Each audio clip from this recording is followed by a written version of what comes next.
Então aqui eu vou falar da o hormônio antidiurético e o hormônio ocitocina.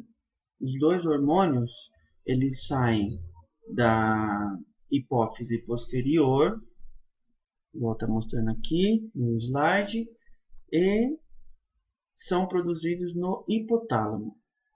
Então, esses dois hormônios da neurohipófise têm uma diferença em relação à adenohipófise, porque eles não são produzidos. Então, essa parte posterior aqui da hipófise, ela não é uma glândula.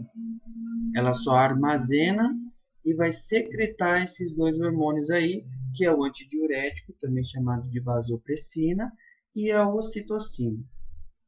Então, em relação ao antidiurético, ele vai fazer duas funções importantes, que é o controle da pressão arterial e o controle sobre a excreção de água na urina. Então,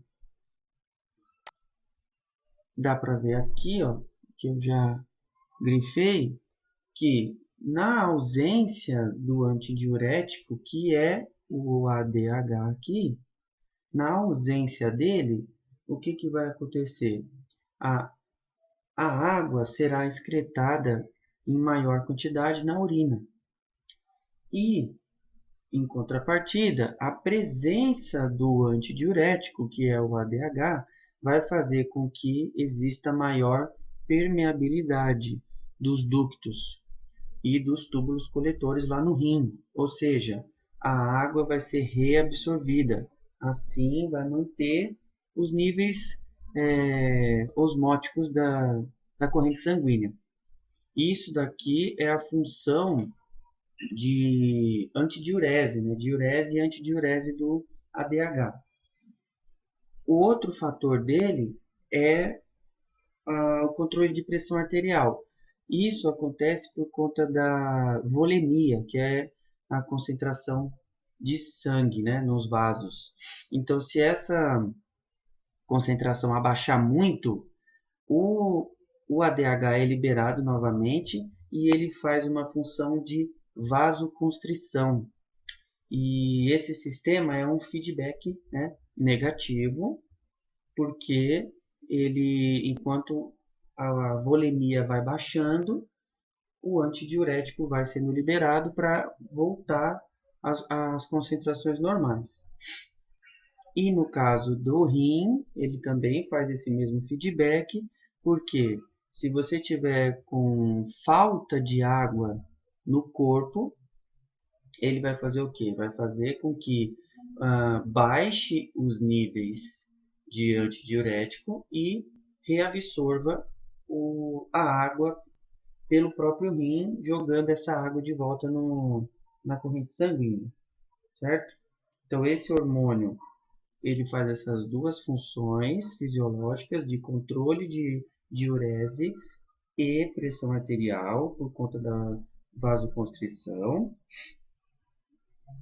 e a diurese por conta da reabsorção de água no sangue, certo? Aqui, ó, dá para ver no slide que esses dois hormônios eles não passam pela hipófise anterior, e sim a hipófise posterior, e vão primariamente chegar no rim e nos músculos em relação à ocitocina, mas a gente já vai falar dela agora. Então, esse daí foi a vasopressina, que é o antidiurético.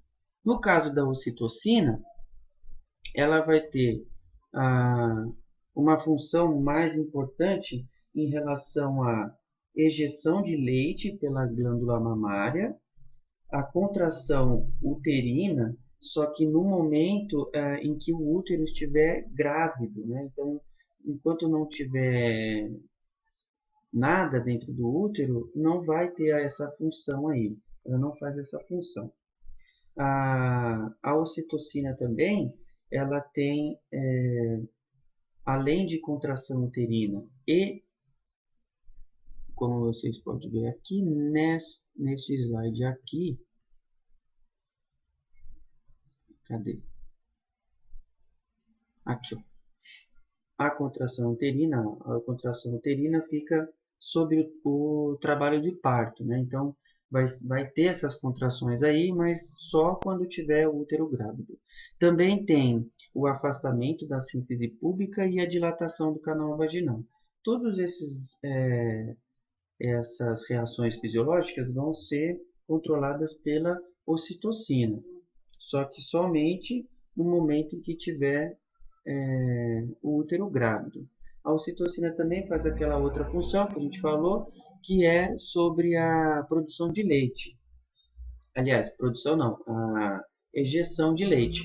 Só que a ejeção de leite só vai ser estimulada quando estiver sendo realizada a sucção do, do leite pela boquinha do bebê. Então, o estímulo para produzir a ocitocina nessa hora vai ser a própria sucção, certo? Então,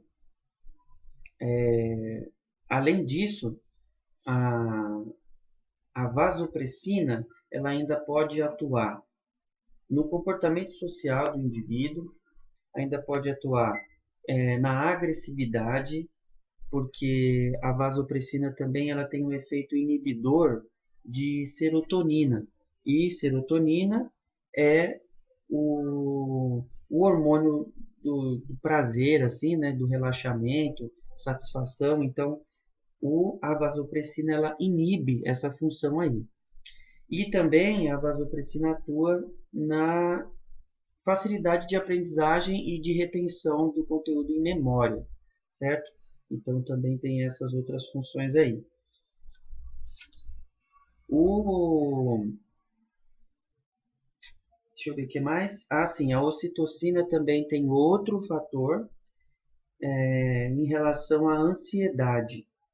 Em relação à ansiedade também está envolvida aí a ocitocina, porque ela tem regiões no cérebro, né, que possui receptores ocitocinérgicos, ou seja, eles são receptores de ocitocina. E isso faz com que, na hora que está liberando a ocitocina por conta de outros fatores, por exemplo, a contração uterina, o cérebro também recebe essas informações aí e vai secretar é, ocitocina para o próprio cérebro. E esses receptores vão receber a ocitocina também e fazer esse controle aí de ansiedade. Deixa eu ver o que mais, acho que é isso.